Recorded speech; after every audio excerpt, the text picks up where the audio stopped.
민수기 11장 16절부터 25절까지의 말씀입니다. 성경 민수기 11장 16절부터 25절까지의 말씀입니다. 왜 이거 나도 이거 보는데 나도 보는데 11장 16절부터 25절. 16절 한 번에 잘 들어. 에서 25절. 그러니까 11장을 들으면 뒤에 걸 못 들어. 그 연장이 안 되는데? 어디라고? 왜 그럴까요? 화면 한번 눌러줄래요? 그건 안 눌러서 그런 것 같은데. 감사합니다. 또왜 내 얘기 안 해? 11장 16절부터 25절 다 찾았죠? 네, 한 절씩 읽도록 하겠습니다. 제가 먼저 읽을게요. 여호와께서 모세에게 이르시되 이스라엘 노인 중에 내가 알기로 백성의 장로와 지도자가 될 만한 자 70명을 모아 내게 데리고 와 회막에 이르러 거기서 너와 함께 서게 하라. 내가 강림하여 거기서 너와 함께 말하고 내게 임한 영을 그들에게도 임하게 하리니 그들이 너와 함께 백성의 짐을 감당하고 너 혼자 감당하지 아니하리라. 또 백성에게 이르기를 너희의 몸을 거룩하게 하여 내일 고기 먹기를 기다리라. 우리가 울며 이르기를 누가 우리에게 고기를 주어 먹게 하랴.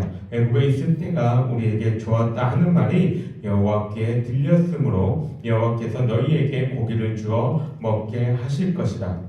하루나 이틀이나 닷새나 열이나 20날만 먹을 뿐 아니라 냄새도 싫어하기까지 한 달 동안 먹게 하시리니 이는 너희가 너희 중에 계시는 여호와를 멸시하고 그 앞에서 울며 이르기를 우리가 어찌하여 애굽에서 나왔던가 함이라 하라. 모세가 이르되 나와 함께 있는 이 백성의 보행자가 60만 명이온데 주의 말씀이 한 달 동안 고기를 주어 먹게 하겠다 하시오니 그들을 위하여 양떼와 소떼를 잡은들 조카오며 바다의 모든 고기를 모은들 조카오리이까. 여호와께서 모세에게 이르시되 여호와의 손이 짧으냐 내가 이제 내 말이 내게 응하는 여부를 보리라. 모세가 나가서 여호와의 말씀을 백성에게 알리고 백성의 장로 70인을 모아 장막에 둘러 세우매 여호와께서 구름 가운데 강림하사 모세에게 말씀하시고 그에게 임한 영을 70장로에게도 임하게 하시니 영이 임하신 때에 그들이 예언을 하다가 다시는 하지 아니하였더라. 아멘. 한 주간 잘 지냈어요? 네. 우리 아까 주초등부한테 이렇게 똑같이 물어봤거든요. 어떤 대답을 했을까요? 아니라고. 아니요. 그래도 우리 친구들 착해요. 네. 네. 왜 그래? 왜 너희들 왜 그래? 그러니까 내일이요. 내일 무슨 날이에요? 월요일이요. 디데이요. 그죠? 네. 우리 친구들이 가장 싫어하는 개학 날입니다. 우리 막내 이제 3학년 올라가거든요. 한 일주일 전부터 애가 침울해요. 왜? 너 왜? 그럼 학교 가야 되잖아. 학교 가기 싫어. 네. 야, 그래도 한 학기 이제 또 학교 생활하면서 여러분들에게 주어진 그 자리에서 최선을 다하면서 살아갈 수 있기를 바랍니다. 그게 여러분들에게 향한 하나님의 지금 여러분들에게 향한 뜻이에요. 그러니까는 맡겨진 일에 최선을 다할 수 있길 바랍니다. 목사님은 공부를 좋아하거나 잘한 게 아니라서 공부에 대해서 말을 하는 게 조금 조심스럽습니다. 그리고 솔직히 할 말도 별로 없어요. 내가 뭘 잘했어야지 얘기해 주지. 그런데 주변에 공부를 잘했던 사람들의 모습들을 이렇게 보면은 한 가지 공통점이 있습니다. 그게 뭐냐면 한 번 틀린 문제는 다시는 틀리지 않으려고 이렇게 하는 모습들을 볼 수가 있어요. 그래서 보통 한 번 틀린 이후에 그 다음에 뭘 만들어요? 그렇죠. 이 대답하는 사람들은 오답 노트를 만든 거예요. 그래서 했던 사람들이죠. 대답 안 한 네. 오답 노트 이렇게 오답 노트를 만들어서 왜 틀렸는지 이 문제가 어려웠던 건지 아니면 내가 진짜 몰랐던 건지 그냥 찍었던 건지 이런 것들을 체크해가면서 뭐 여기서의 개념은 무엇이 이런 것들을 다 이렇게 적어놓습니다. 그래서 이렇게 오답 노트를 만들면 처음에는 엄청 양이 많겠죠. 그런데 차츰 어떻게 돼요? 틀린 문제가 조금씩 줄게 됩니다. 왜냐하면 수학의 경우에는 공식이라는 게 있잖아요. 그래서 어떤 문제든 거의 그 공식에서 벗어나게 이렇게 문제를 내는 유형은 없습니다. 다 그 공식 안에서 숫자를 바꾸든지 아니면 뭘 조금 추가하든지 아니면 개념을 약간 꼬우든지 이 정도의 느낌인 거지, 여러분들이 그것을 잘 이렇게 알고 있다면, 기초가 잘 닦여 있다면 얼마든지 풀 수 있는 문제라고 합니다. 나는 기초를 알아도 못 풀겠던데 그렇다고 해요. 그러니까 기초가 그만큼 중요한 겁니다. 근데 그 기초 얘기가 아니라 인생도 마찬가지예요. 무슨 말이냐면 인생도 언제나 문제의 연속입니다. 하루하루 우리는 주어진 문제들을 이렇게 풀어가면서 살아갈 때가 많이 있습니다. 그래서 근데 이 인생의 문제는 여러분들이 푸는 시험 문제와 다른 점이 한 가지가 있어요. 뭐가 다를까요? 서술형이 또 내가 원하는 답은 그게 아니에요. 뭘까요? 인생의 문제는 뭐가 이 시험 문제와 다를까요? 정답을 몰라요. 정답이 뭔지 몰라요. 시험은 끝나고 나면 정답을 가르쳐 주잖아요. 근데 인생 문제는 정답을 뭔지를 우리가 모를 때가 많이 있다는 것이죠. 한국인 최초로 2021년에 아카데미 여우 조연상을 받은 배우가 있습니다. 누구예요? 그쵸. 네, 윤여정 배우가 한국 최초로 아카데미 여우 조연상을 받았습니다. 이 윤여정 배우가 나왔던 프로그램 중에 꽃보다 누나라는 프로그램이 있어요. 혹시 알고 있나요? 이 누나들이 모여서 여행 다니는 프로그램이었는데 거기서 이 윤여정 배우가 했었던 말들이 조금 유행이 된 적이 있습니다. 그 말 가운데 이런 말이 있었어요. 내가 처음 살아보는 거잖아. 나 67살이 처음이야. 질문이 뭐였냐면 60대니까는 어때요? 이런 질문이었던 것 같아요. 근데 그거에 대해서 윤여정 배우가 나도 처음 살아보는 거야. 나도 60살 처음 살아보는 거야. 나도 잘 모르겠어. 라고 대답을 합니다. 비슷한 맥락으로 응답하라 1988 혹시 본 사람 있어요? 없어요? 봤어요. 재미없어요? 드라마? 1988 보면은 성동일 배우가 그 딸인 누구죠? 정은지요. 아니 1988 덕선이에게 이런 말을 합니다. 잘 몰라서 그래. 아빠도 태어날 때부터 아빠가 아니잖아. 아빠도 아빠가 처음이니까 우리 딸이 잘 봐줘 라고 이야기를 하는 것을 본 적이 있습니다. 우리는 다 처음 인생을 살아가요. 그리고 그 삶에서 어떠한 문제들이 다가올지 모릅니다. 그리고 그 문제를 어떻게 풀어야 될지, 뭐가 정답일지 모르고 살아갈 때가 너무나도 많은 것이죠. 그래서 세상의 사람들은 이 문제 때문에 어떻게 그 문제를 해결하려고 어떠한 노력들을 합니까? 어떻게 그냥 대충 살아가요? 사주팔자. 사주팔자. 그렇죠. 그런 거 보면 전 보고 사주팔자 보는 사람도 있죠. 또 어떤 거예요? 내가 이 문제들에 대해서 그 유형들을 알기 위해서 책이나 강의를 찾아 듣습니다. 간접적으로 그것들을 경험하려고 하죠. 그래서 인생의 오답을 최대한 줄이기 위해서 노력하면서 살아갑니다. 저와 여러분들도 그들처럼 그렇게 책을 보고 강의를 들으며 살아갈 수 있어요. 그런데 우리에게는 그 어떤 책이나 강의보다 더 좋은 오답 노트를 우리는 가지고 있습니다. 그게 뭘까요? 바이블. 그게 뭐예요? 바이블. 네, 바로 성경이죠. 왜요? 성경이 왜 우리에게는 그 더 좋은 오답 노트일까요? 성경에는 수많은 사람들의 실패와 좌절 그리고 문제를 어떻게 해결했는지가 다 기록되어져 있습니다. 그러니까 성경을 보면서 우리는 깨달을 수가 있는 것이죠. 사람들이 이야기하고 사람들이 깨닫는 거에는 언제나 한계가 있습니다. 우리 청년들하고 목사님이 이제 매주마다 모임할 때마다 이단 사입이 나올 때마다 이 말을 계속 반복했던 것 같아요. 뭐라고 얘기했냐면 그 사람이나 나나 별반 차이 없지 않냐. 그 사람도 인간이고 나도 인간이고 라는 말을 되게 많이 했던 것 같습니다. 무슨 말이냐면 지금 이 상황 가운데 비춰보면은 수많은 강연들과 책을 쓴 사람이 아무리 높은 수준의 지혜와 깨달음이 있다 한들 결국은 인간의 수준이라는 거예요. 한계가 있다는 것이죠. 그런데 성경을 지으신 분은 누굽니까? 하나님이시죠. 그 한계 없으신 하나님의 지혜로 지으신 이 성경이기에 우리에게는 그 어떤 강의와 책보다 유익하다라고 할 수 있는 것이죠. 그러한 가운데 우리의 이 유익을 더더욱 우리의 인생의 문제를 잘 풀어갈 그 오답 노트를 라고 이야기할 수 있는 것이 바로 이 민수기입니다. 그래서 어떤 학자는 어떤 사람은 이렇게 얘기합니다. 민수기를 알면 인생의 승리가 보인다. 민수기는 오답 노트라고 이야기합니다. 민수기에 과연 어떠한 내용들이 있기에 이런 말을 할까요? 우리 친구들이 기본적으로 알고 있는 민수기 어떠한 내용의 책입니까? 사람 세는 거예요. 사람 세는 것도? 사람 세는 게 왜 인생의 오답 노트하고 상관이 있죠? 민수기는 방금 현우쌤이 얘기한 것처럼 출애굽 1세대와 출애굽 2세대들을 이 숫자를 세었던 것이 중점적인 책입니다. 그런데 우리 친구들 잘 생각해봐요. 사람 숫자를 세는 게 무슨 의미예요? 와 많다. 세고 와 많다. 많이 있다.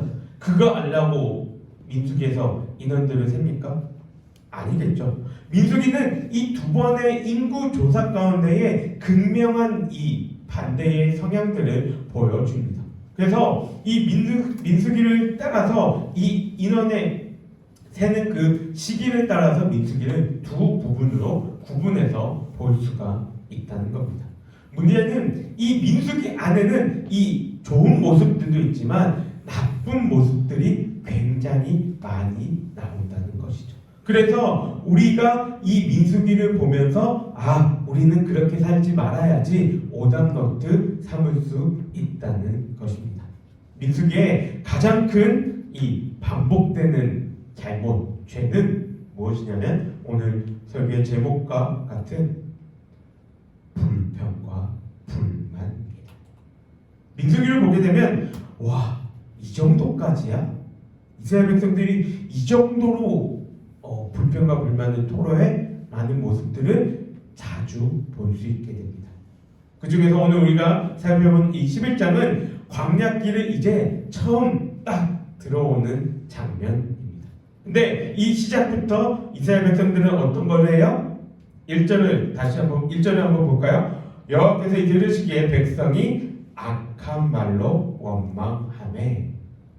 광야길 딱 들어서자마자 뭐라고 얘기해요? 악한 말로 원망했다고 이야기를 합니다. 이스라엘 백성들은 처음 시작부터 하나님께 불평, 불만을 토로했던 거예요. 그러면 이렇게 불평, 불만을 토로하면 하나님께 혼이 나요. 그죠? 혼이 나면 이들은 어떻게 해야 됩니까?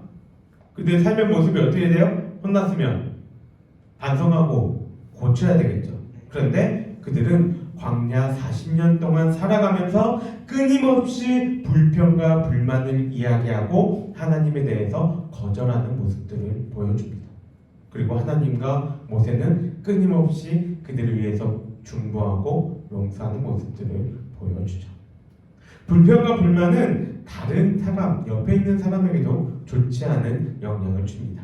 한 사람이 불평과 불만을 이렇게 토로하기 시작하면은 다른 사람에게 이것이 전염된다는 거예요. 그래서 나는 괜찮았는데 딴 사람이 이 불평과 불만을 이렇게 얘기하면은 내 마음이 점점 바뀌게 되죠. 이전까지 괜찮았는데 날씨가 괜찮았는데 딴 사람이 왜 더워? 왜 이리 찝찝해? 이 얘기하는 순간 괜시리 더워지고 괜시 몸에 땀이 나는 것 같고 찝찝해지고 나도 짜증 막 이렇게 일어나게 됩니다. 오늘도 마찬가지예요.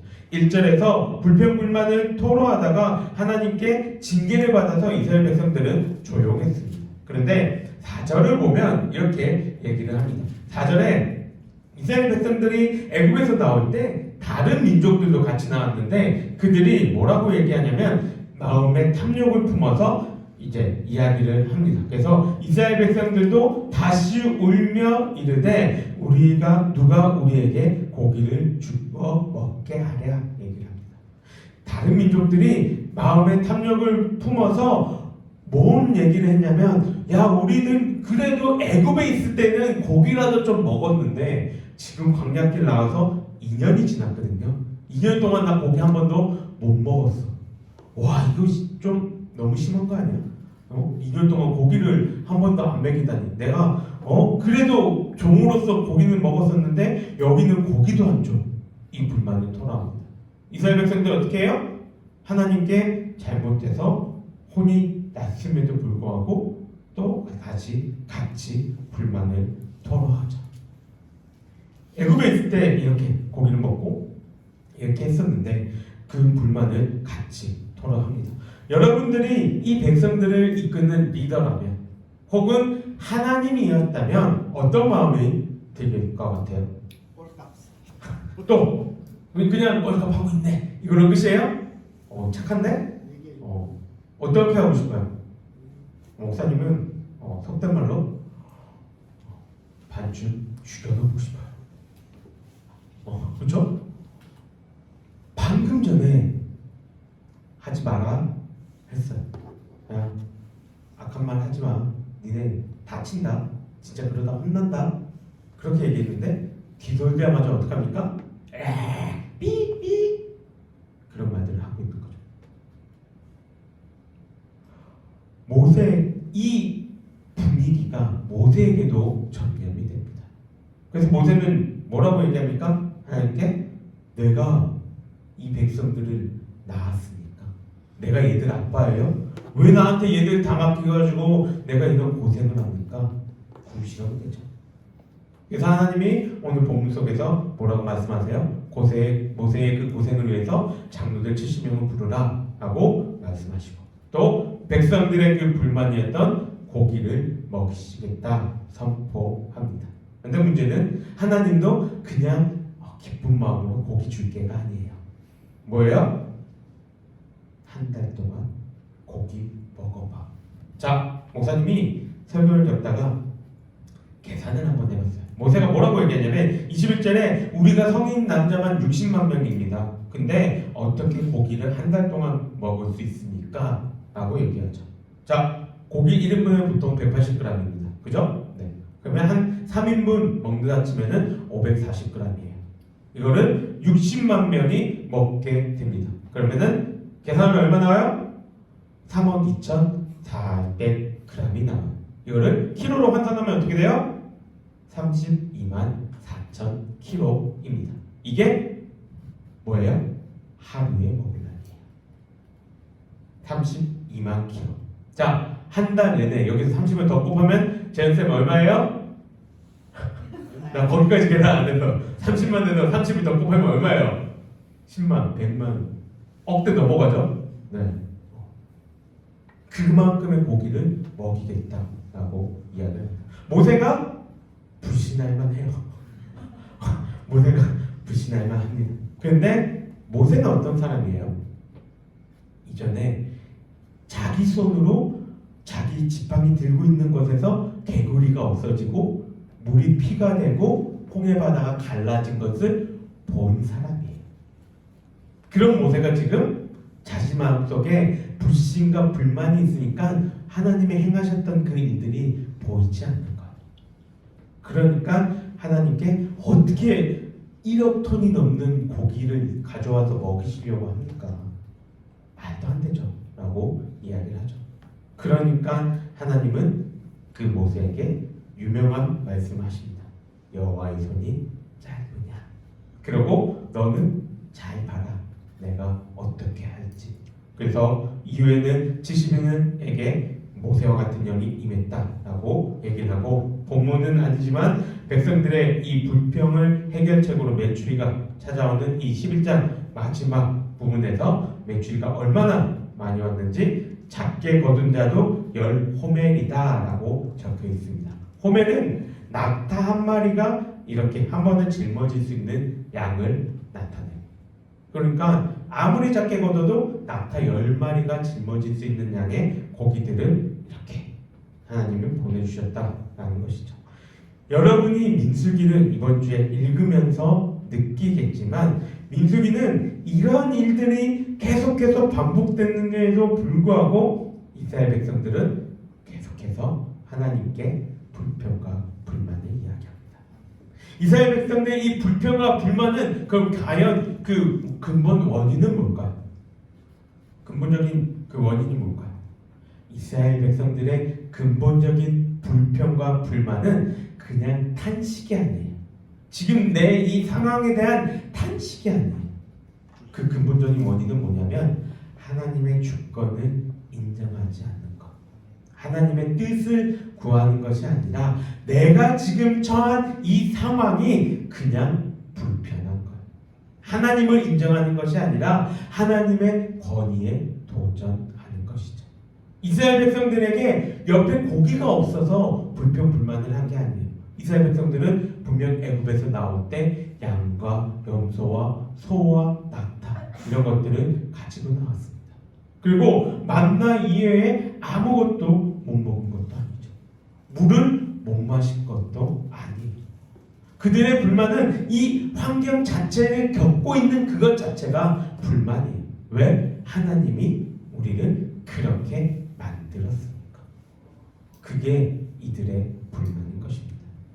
여러분들은 불평불만이 다가올 때 어떻게 해결합니까? 그 일 속에서 무엇을 바라봅니까? 내가 겪는 이 일이 어렵고 힘들다 그것만을 계속 되뇌이나요? 아니면 그 일을 나에게 허락하신 하나님께 무슨 뜻이 있으셔서 나에게 이 일을 하십니까? 라고 구하며 나아갑니다. 민수기 11장을 요약해보면 가장 이 민수기 11장을 이렇게 달락달락 구분해보면 가장 핵심되는 가장 중앙에 위치하는 말이 뭘까요? 바로 여호와께서 나의 손이 짧으냐라고 말씀하신 그 말이 가장 중앙에 위치하게 됩니다. 내가 이제 내 말이 내게 응하는 여부를 보리라. 이 말씀이 가장 중앙에 위치한 것이죠. 결국 민수기 11장이 우리에게 얘기해 주는 것은 하나님의 능력을 의심하지 말고 순종하며 나아가라 라는 것을 이야기합니다. 하나님의 절대 주권을 강조하면서 그 하나님의 절대 주권을 너희의 삶 속에서 인정하며 살아가라 말씀하고 계신 것이죠. 그 일이 어떠한 기적과 이적을 얘기하는 그러한 일일지라도 말이죠. 인생은 문제의 연속이라고 이야기했습니다. 계속되는 시험과 고난이죠. 그 문제에 대해서 어떻게 반응할 것인가는 저와 여러분들의 마음속에 달려 있습니다. 그 문제에 대해서 맨날 불평불만하며 성질내며 욕하며 그렇게 살아갈 것인지, 아니면 그 문제를 나한테 허락하신 그 주님의 그 주권에 인정하면서 그 문제를 해결하실 수 있는 분께 그 문제를 갖고 나아가 그 답을 구할 것인지, 그것은 여러분들의 선택에 달려 있습니다. 바라기는 하나님의 많은 기적들을 체험하고 경험했음에도 불구하고 불평불만을 토로하면서 살아갔던 이스라엘과 같은 모습이 되지 말고 하나님을 신뢰하며 믿음으로 살아가는 모두가 될 수 있기를 주님의 이름으로 간절히 소망합니다. 우리 함께 기도하겠습니다. 사랑이 많으신 하나님 아버지 감사합니다. 오늘도 이 민수기 말씀을 통해 우리들이 깨닫고 마음에 다짐하며 주님 앞에 나아갈 수 있게 하여 주심에 감사합니다. 하나님, 우리의 삶 가운데에 정말 어렵고 힘들고 답을 모르는 것 같은 그러한 문제들이 우리에게 다가올 때에 하나님, 불평과 불만으로 그 문제를 바라보는 것이 아니라 그 문제를 허락하신 하나님의 주권을 인정하며 살아가는 우리가 되게 하여 주시옵소서. 그래서 나를 의지하는 것이 아니라 나의 능력으로 그 문제를 이겨내려고 하는 것이 아니라 그 문제의 해결책이요 그 문제의 답을 알고 계신 하나님 아버지께 그 문제를 들고 나아가 답을 구할 수 있는 우리 친구들이 되게 하여 주시옵소서. 그리하여서 하나님이 주시는 그 은혜로 우리의 삶 속에서 하나님이 주시는 지혜가 어떠한 것인지 깨달아 살아갈 수 있는 우리 친구들 되게 하여 주시옵소서. 이제 개학을 합니다. 또 한 학기 동안 우리 친구들이 학교에서 각자의 자리에서 수고하며 나아가야 합니다. 하나님 용기 주시고 힘을 주시고 능력을 주셔서 각자의 자리에서 주님의 뜻대로 살아갈 수 있도록, 그리고 주님의 그 자녀로 하나님의 백성으로 그리스도의 군사로 온전히 주님을 드러내며 살아가는 우리 친구들 될 수 있도록 주님 함께하여 주시옵소서. 여호와는 내게 복을 주시고 너를 지키시기를 원하며 여호와는 그의 얼굴을 내게 비추사 은혜 베푸시기를 원하며 여호와는 그 얼굴을 내게 향하여 드사 평강 주시기를 원하노라. 아멘. 수고하셨습니다. 오늘 점심 짜장밥이래요.